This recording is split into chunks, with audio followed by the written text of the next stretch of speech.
Hello,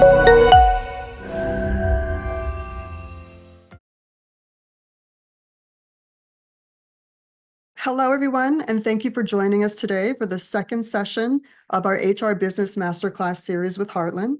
My name is Shauna Randolph, and I'm the Head of Business Development here at Toughleaf. Today, I'm here with Danny Van Velser, Payroll Division Manager at Heartland, and Casey Friedrichs, Territory Manager at Heartland, one of Toughleaf's valued capacity building partners. Danny and Casey, how are you today? I'm doing. Danny, go ahead first, so we don't talk over each other. But go ahead, Danny. Great. Sorry, Danny, what were you saying? No, I was going to say, so Casey can go first, but thank you so much for having us today. It's a pleasure to be on the call. We're very excited to go through what's going on in the world of HR and payroll and compliance. And we're happy to do the presentation. We'll be happy to answer any questions in detail as they come up. Great. Okay. So let's go ahead and talk about a little bit about Heartland. Heartland is a leading HR and payroll solutions provider that helps businesses handle all their important HR tasks from recruitment to retirement. The landscape of HR compliance is consistently evolving, and staying on top of these changes is crucial for businesses of all sizes. With more regulations emerging each year, companies are moving away from manual, paper-based systems toward digital solutions that ensure accuracy and efficiency. In this session, we'll explore the strategies needed to stay compliant and keep pace with the legal updates.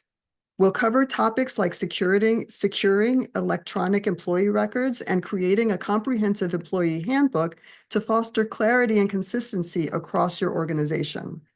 As always, we'll host a live Q&A where our experts will answer your questions and provide insights tailored to your specific needs. Feel free to add your questions to the chat throughout the webinar, and we'll address them at the end. The session will be recorded and shared with all registrants in about a week. So, before we get started, a little bit about Toughleaf. At Toughleaf, we connect certified firms like women-owned businesses, minority-owned businesses, and others with general contractors, developers, and owners to achieve their project participation goals and requirements. As a mission-driven company, we aim to provide opportunities to diverse firms at no cost and support them by providing a trusted group of capacity-building services so they can grow and scale their business.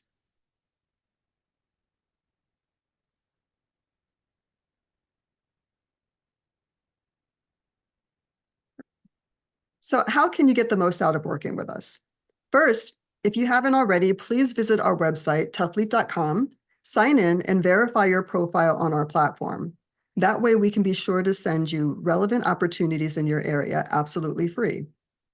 We also offer the ability to download capability statements based on your profile to make your life even easier. Keep an eye out for us. We'll reach out to you via email and phone about projects that match your specific capabilities. You can also sign in and from time to time, find jobs that we're currently working on. Stay in the loop. Follow the educational content on our blog and connect with our capacity building partners by visiting toughleaf.com/partners. And of course, you can follow us on LinkedIn. Now, let's make sure we're all on mute and we're ready to take notes. I'm excited to hand it over to Danny and Casey. So Danny and Casey, please take it away. Absolutely. So today we're going over a nice agenda here today. Again, this is the second part of our Masterclass series. Today, we're joined by not only myself, Casey Friedrichs, Territory Manager here at Heartland, but I'm actually pleased to announce Danny Van Velser. Danny's a Division Manager here, been with Heartland for over 7 years, but most importantly, Danny's been in the payroll industry for over 30 years. And so I'll have him explain a little bit more about his background. But again, the agenda today is why HR compliance matters, managing compliance, keeping your employee records, what should be in your employee handbook.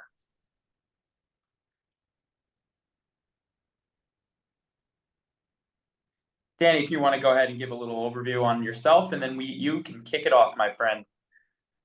Okay, well, my name is Daniel Van Velser. You can call me Danny, although my friends call me that.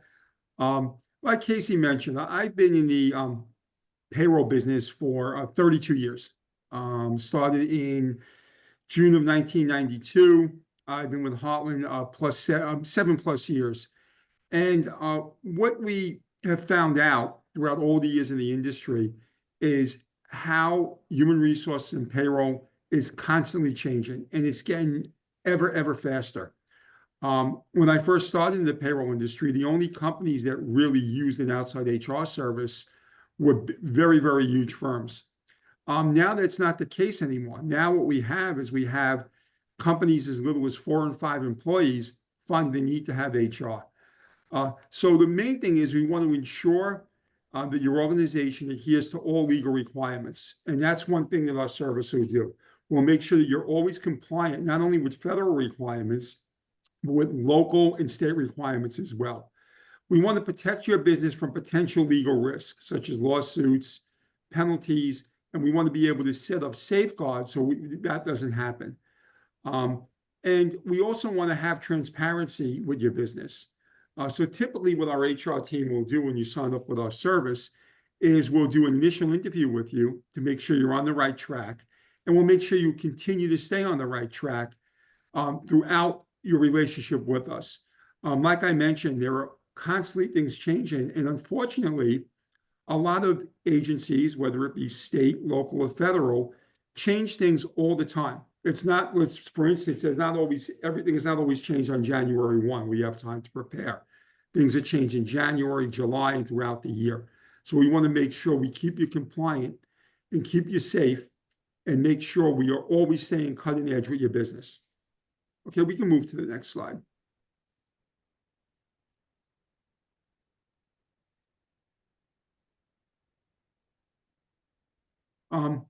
We also want to let you know that some compliance will depend on industry. So for instance, certain construction companies are going to have different rules and compliance that, let's just say, a company that's doing investment banking.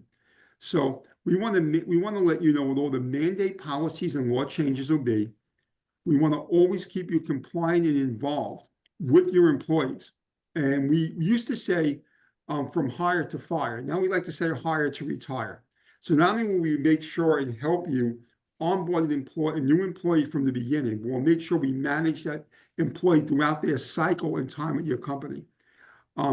And what our HR system does is it's always providing checks and balances to make positive, again, that you're always compliant, not only what you have to do as a business, but what you need to offer your employees. Okay, next slide. Yeah, and just jumping in there real quick, I'll give a perfect example, right? Where we had one of our Tough Leaf members come to us, specifically in the construction space. And what happened was that, they were a 4 to 5 employee company where they didn't really think that where HR wasn't, important at the time. Needless to say, they signed up, and then a couple months later, they called me when an employee had read something online about New York State overtime laws that they were entitled to X compensation. There's a lot of false and a lot of information that is out there, but that's not necessarily true information. And so what this member, Tough Leaf member and client was able to do was leverage our platform through a SHRM certified HR professional, which had point them and advise them in the correct manner and saying, hey, actually, you were actually doing things right, and the employee was actually wrong. And so that they didn't have to go to litigation or go to law because of a potential suit, over reading false information on, say, something as simple as an overtime law.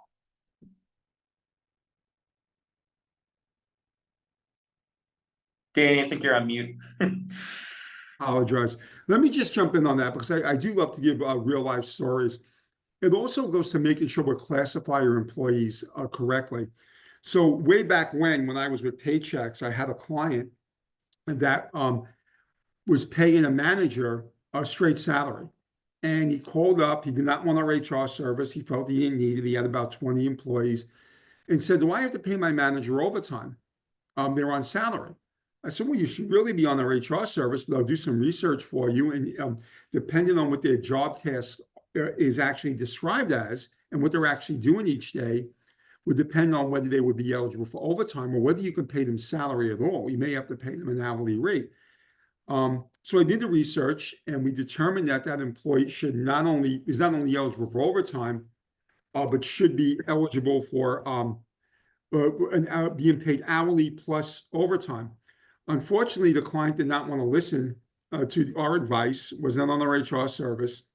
And literally about 3 months later, the employee sued the owner for overtime.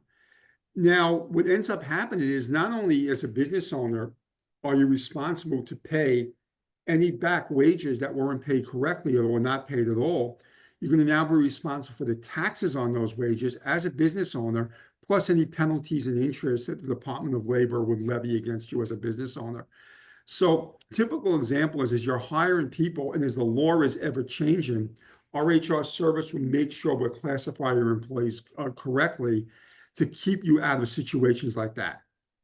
Yeah, and Danny, just to add on to that, I think a lot of it, specifically in construction, we see this come up a lot where businesses think that, oh, it might be easier just to pay their employees as a 1099 versus a W-2, right? They say, oh, well, I just have to write gross wage checks out. And, the employee, they like it better that way. They just rather it's easier. Let's pay everyone as a 1099. And what happens with that typically, and what we've seen a lot where businesses have come back to us, where if these quote unquote 1099s were to get terminated, then they could be eligible for and they go for unemployment. The owners would then be faced with all back tax and back wage liability.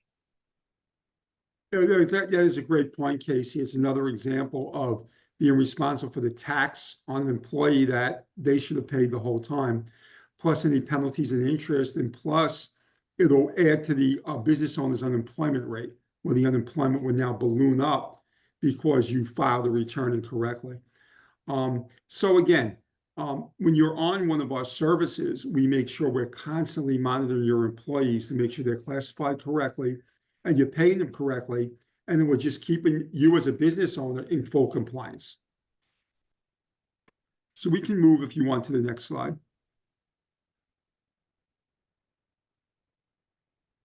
The other thing is that, and I'll date myself a little bit, back in the old days, and I'll describe the old days as not too long ago, a few years ago, business owners would keep required documents on paper. So a lot of them do it. So you would keep, whether it's an I-9, a W-4, anything an employee had to sign off on, whether it was equipment related or whatever it might be, they would keep that, get paper filled out and keep it in the file cabinet somewhere. Though that's not illegal to do that, and business owners can certainly do that, it's just not efficient. It's not efficient in being able to find things quickly, being able to make sure that the wages are protected. So what we're able to offer all of our clients is full electronic onboarding. So whenever you hire an employee, not only are you able to upload their hire documents and keep them in an electronic file, as the employee's work cycle moves along and more things are added, we're able to store everything electronically in one easy to access file.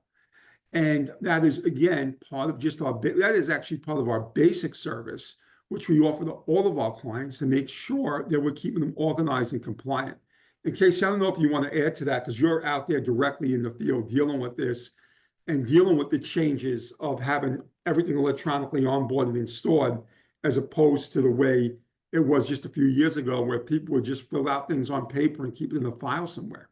Well, and as we know, Danny, the construction industry as a whole is typically, a lot of paper-driven business, right? They still like to operate, more or less in the old school way of doing things, which leads me to an example of where one of my clients had come to me when the state had showed up, to just do a check-in, and they had found that their I-9s and W-4s were kept together.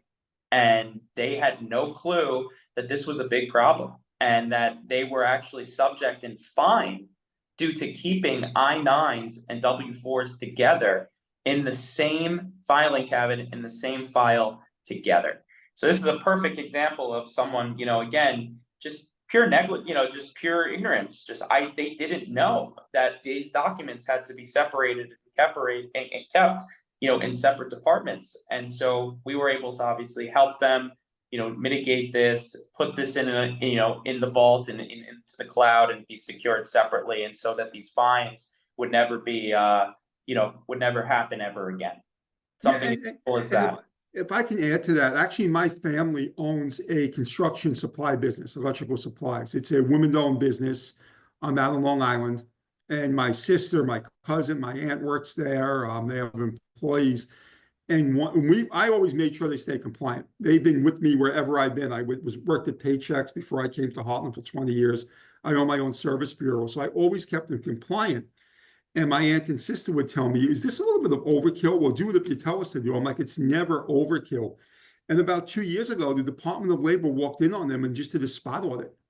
And they wanted to know where they had their documents, and they passed with flying colors. But you have to make sure that it's so easy to take something for granted, and it's never an issue until it happens to you. So I can assure you, especially when in the construction industry, where there's a lot of turnover, a lot of activity, we'll call it, on the payroll, those are bigger targets for Department of Labor and the federal government. So you have to 100% make sure that even with these little things that you may think are not important, or I don't have to worry about this right now, that we just do everything correctly. It's funny, Danny, and it just popped in my head, and I think every time, most people, when they think of HR, they just think of, that's just sexual harassment, right? It's way more robust than just sexual harassment advisement, right? Especially for the construction industries, making sure that the compliance driven with, the onboarding of employees over time, then when you're bringing into certified and prevailing wage payrolls, filings, both with the state and the Fed, this is, it's just, I wanted to just say that it's way more complex, and the compliance drives, even from just before even hiring your first employee. Once you open that business and elect to start going, and start to become an employer, that's when HR compliance, and that kind of goes back to our first masterclass that we talked about. Yeah, again, I think that the most important thing is that when we certainly hope you'd want to choose Heartland, but no matter what you do, that you make sure that you are having a consultant out there that's keeping you on track, HR-wise, from, again, hiring employees to managing those employees and to managing the changes along the way. Okay, we can move to the next slide, I think.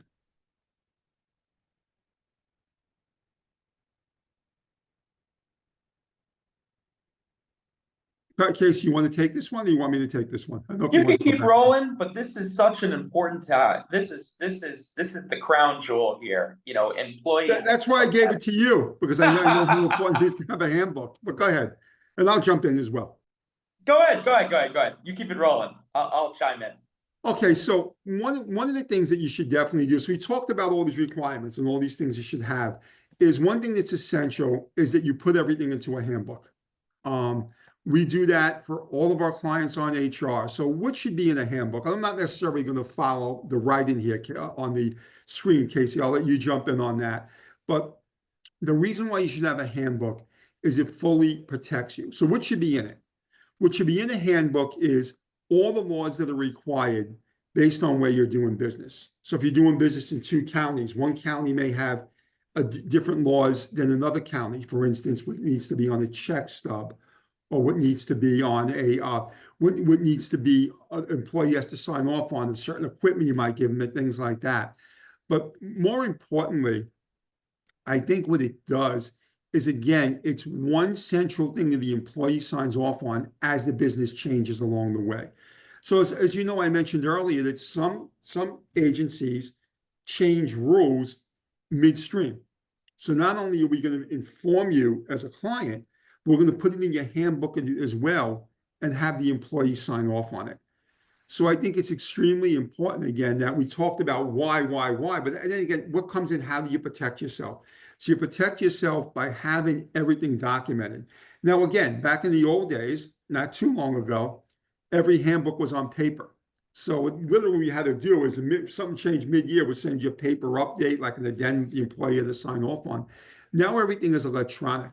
So the employee is signing off on electronic, and plus, if you utilize our service, you will be able to see a dashboard of what the employee signed off on and any changes that may have happened along the way. So for instance, is maybe something as small, you gave an employee a cell phone, and when they leave, you want to have that cell phone returned to you. You can sign off on anything that you give the employee along the way to make your business run efficiently. But again, most importantly, the employee is signing off that you're explaining to them and documenting for them what their rights are and what the laws are based on where they're working. So Casey, I don't know if you have anything to add to that. Yeah, Danny, how about, most people didn't even realize that they had to update and change their handbook post pandemic, and how many laws and regulations change since since COVID. Yeah, it's amazing. I think that, and now I think that things are, times 10, right, on that. Even though COVID is for the most part really behind us, I think that the sense that the agencies have out there, whether it be a county agency, a city agency, town or federal, are constantly now changing things and adding things on along the way. So it's definitely accelerated. You're 100% right, Casey. Really late 2020, early 2021. That's when all the rules and procedures and policies started to accelerate.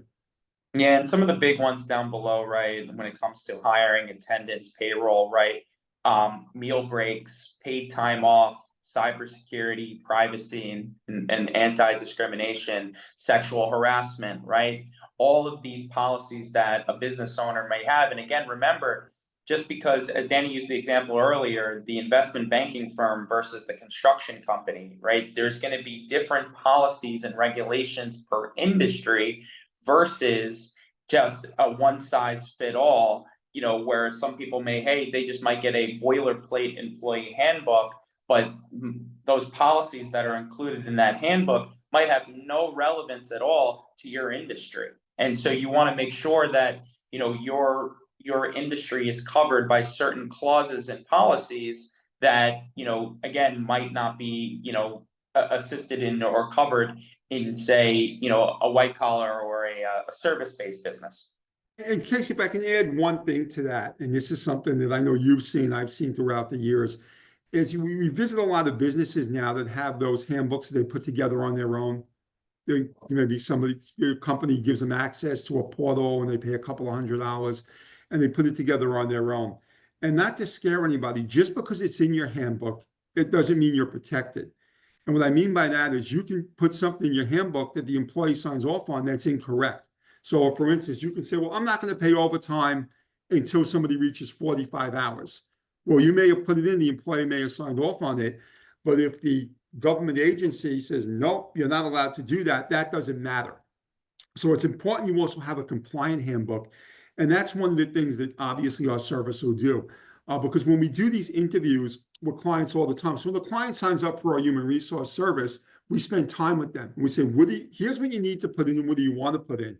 So many, many times, in case I know you've seen this, a business would tell us, well, I want to put this, this, and this in. And we'll say, no, you can't do that.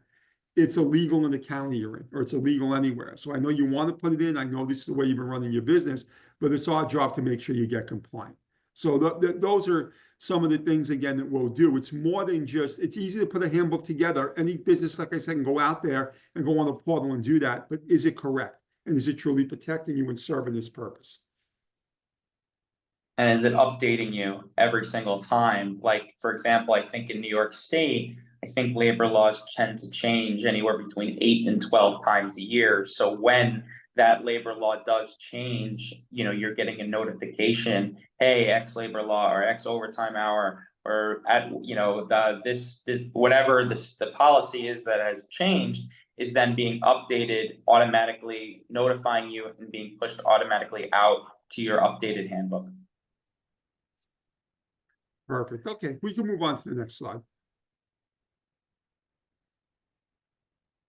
It's Q&A time. I thought there was one more for some reason.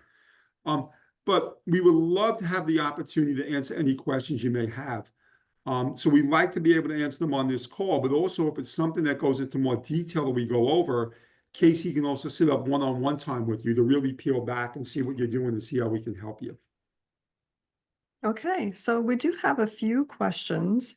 And of course, if anybody who is, as we go along, if you have questions, feel free to put them into the chat. And, you might even have people come on and ask live. So get ready. We're going to, learn some really great things here.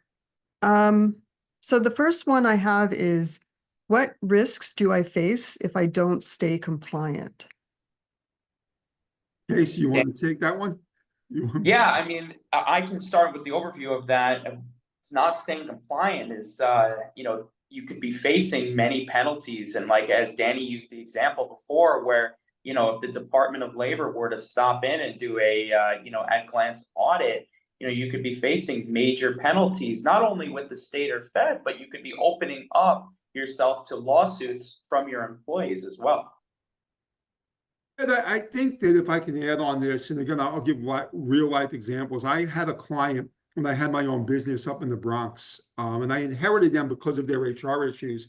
And what happened was it was a food distributing place over in Hunts Point, and the owner paid his employees very, very well, but he didn't really track overtime. He didn't track if they were working at night and do night differential pay and things like that. And it was never a problem for years until one person complained. They were fired and they went to the Department of Labor. But what tends to happen is if one employee goes to the Department of Labor and complains, and this is across all states, New York's a little more aggressive with this, but pretty much anywhere you are, this will happen. And they find that that employee has credible evidence that they weren't paid correctly, it opens up the entire company to an audit. So even the employees that were paid, that were fine with it. So look, I was paid a great salary. I probably made out better on this than I would have if they would have paid me overtime a night differential. It doesn't matter.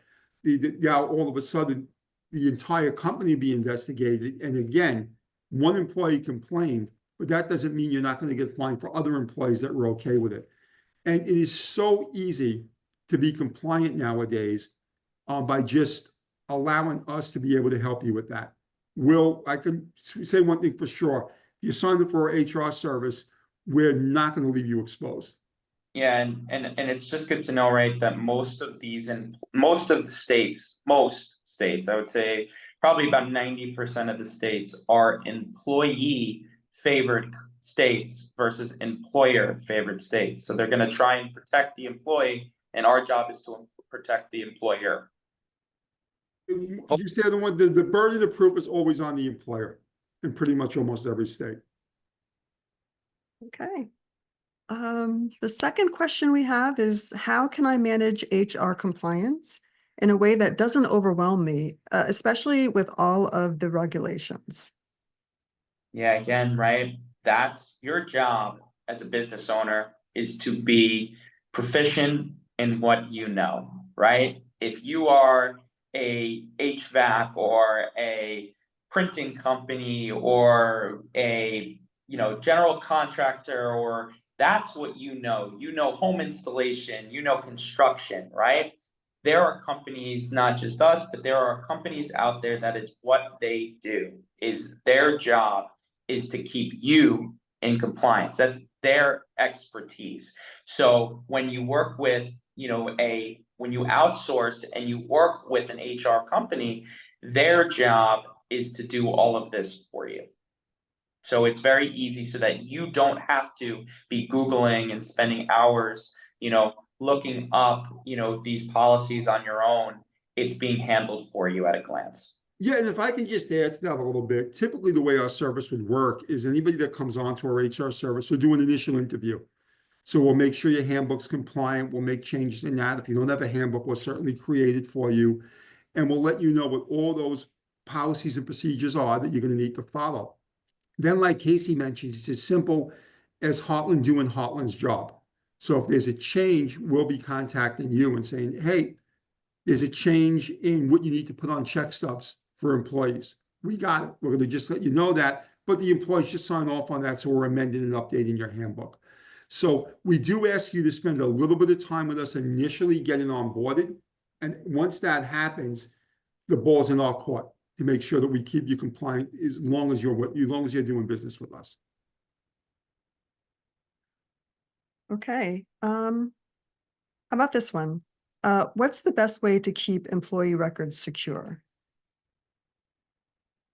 Yeah, the best thing to keep employee records secure is definitely going to be, in the cloud through a protected database, right? When you work with a company, you want to make sure that their compliance with their regulations are secure. You don't want to be keeping things, as we alluded to earlier, paper in the back of your in your office, right? Because think about how much risk that exposes to, God forbid there's a leak, right? Or a fire, or someone were to break in and, ransack, the back office, right? You never know. You want to have this be protected electronically and secured in a secure online file vault, as we call And to add to that, we do that again from start to finish. So when you onboard an employee, we keep secure all their onboarding paperwork. So the application or I-9, W-4. And as you move along, all you have to do is, let's say we have to have the employee sign off on something new because there's a new rule, whether it's something that you put in place as a business or whether it was a government requirement. Once that employee signs off on it electronically, it's stored right in an electronic file, like Casey mentioned, and everything is at your fingertips. Okay. And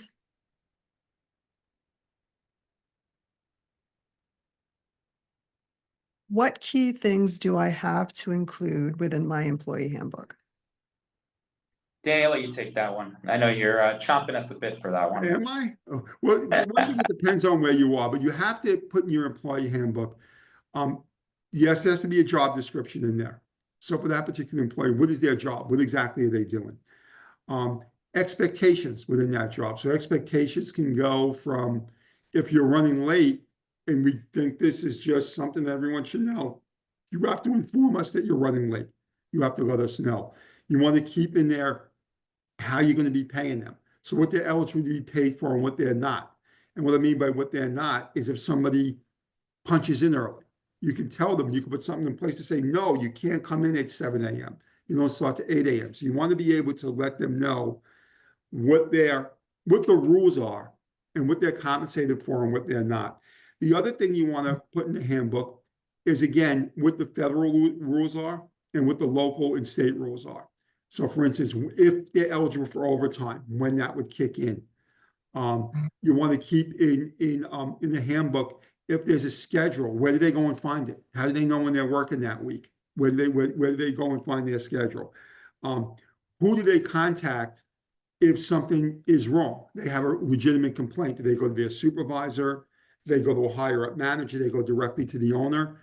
So you want to keep as much in it as possible, but the very, very minimum, again, it's what are your rules as a business owner, and what are they entitled to federally, state-wise, and locally?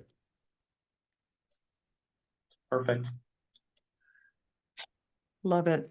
And then I think the one more, how do I stay on top of changing HR laws without spending hours every week researching? It's a great I'll let you do that one. Yeah, that's a great question. I think that's where, again, the biggest thing with that is making sure that you're with the right partner. The right partner for you should always be updating you versus you have to update yourself, right? It always helps to always be in the know, right? But you should be able to do that, at your leisure and not have to spend hours a day searching and, prowling for correct information, especially now when there's so much false information out there, right? You want to make sure that what you're looking up is credible. And that's where, when you have a good partner in the business that is updating you every single time because they're in the know, they house, HR professionals that are SHRM certified, that actually have the degree in HR professional and they're in the HR profession, and that are updating you every single time, whether it be at the local level within the county, at the state level, and of course at the federal level as well. Yeah, and I'll just add to it. Casey's 100% right. Our main HR service, which we call HR Complete, will do that. So when the changes are made, we're going to let you know. And look, you may have to do some work with it, right? Because we may have to put an addendum to the handbook where the employee has to sign off on it. You may have to do a general announcement, but you don't have to worry about researching anything. Whether it's us you use or whether you find somebody else, that's the job of the person you hire, the company you hire, to make sure you keep compliant. That's why you're paying us. You're paying us to do that for you. Can you hear me? Yes. Oh, I'm Beverly, and I just can I ask one quick question? Please. If you were to bring in a hired HR level staff person to mainly focus on the HR compliance, what would that HR person's title be? So you're asking if you were to hire, like, instead of outsourcing, you would actually hire an HR professional Yeah, to be on your staff? I mean, I guess that would be whatever title you'd like it. I mean, typically we'd see, like, whether that's your HR, director of HR, or however you want to label that. That's to your discretion. Yeah, and if I can add to that, there are a lot of companies that actually have an HR staff that still uses our service, because we have different levels of service. Because what happens is even that HR person, though they may be the one that, let's say, implements everything, that is sitting in on terminations or on hires or is updating the employees as to changes going on, they still got to get their information from somewhere. So we have another service, which we call HR on demand, which some companies use, which allows the HR person to sort of quarterback everything, but they still need to get that information. So they get it from us, and then we let them quarterback everything. But Casey's right. As far as the title goes, I've seen HR director, HR manager, head of compliance. It can be a number of things that you give them a title for. Thank you. You're welcome. My pleasure.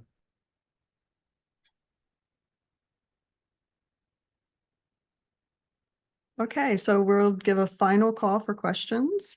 This is a great opportunity to, ask two HR experts on anything that has to do with compliance or hiring. So I definitely, I would strongly suggest that you take advantage of this moment. Sean, you just said something that just piqued my interest, and I just wanted to comment on there. And I think that, it also pivots back to Beverly's question, where I've come across specifically also with Tough Leaf members where they've, say, brought on an HR director, right? But that director or HR professional is more of a recruiter and recruiting and hiring versus actually handling the compliance element. And so that's where they've kind of followed that balance where, people come on as HR directors, but they're really more centered around recruitment versus compliance. And so, having these tools on the back end could help them as well. Okay. Well, this is, thank you so much. I think we can move on from the Q&A portion. So this brings us to the end. Casey, did you want to give a final mention about how the best way to contact you? And yeah, of course. I would say, obviously, the number one way to contact me outside of phone and email here is, please, we have a dedicated partner portal through Tough Leaf. Tough Leaf is one of our number one, if not my number one, it's my number one partner here. So please go to Tough Leaf, and you can go and contact me through the partner portal there. And we'll obviously give you a ton of information about Tough Leaf, and then it could be directed to us through there. But obviously, feel free to call me or send me an email for any additional information. And obviously, we have special pricing and promotions available for Tough Leaf members as well. fantastic. So also remember, if you're a diverse firm, claim your profile on toughleaf.com so we can provide you with targeted opportunities to match your profile. And once again, this webinar is being recorded and it will be shared with all who registered in about a week.